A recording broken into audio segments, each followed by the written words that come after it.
اعوذ باللہ من الشیطان الرجیم بسم اللہ الرحمن الرحیم السلام علیکم ورحمۃ اللہ وبرکاتہ۔ عزیز طالبات، اس ہفتے میں ہم عربی حروف تہجی کے مخارج ہی کی پریکٹس کریں گے، کیونکہ یہی ہمارے آنے والے تمام اسباق کی بنیاد ہے۔ تو اگر ان کی ادائیگی ہم اچھے سے سیکھ لیں گے تو آنے والے اسباق ہمارے لیے آسان ہو جائیں گے۔ چونکہ ہمارا مقصد تجوید کی بک یا اس کے قواعد رٹوانا نہیں، بلکہ حروف کی ادائیگی کو بہتر بنانا ہے، اس لیے ان کی بار بار پریکٹس کروائی جا رہی ہے۔ تو آئیے سبق کا آغاز کرتے ہیں۔ اعوذ باللہ من الشیطان الرجیم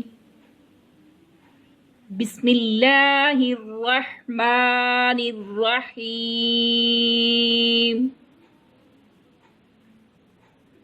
الف با تا ثا جیم حا خا دال ذال را زا سین شین صاد ضاد طا ظا عین غین فا قاف کاف لام میم نون واو ہا حمزہ یا۔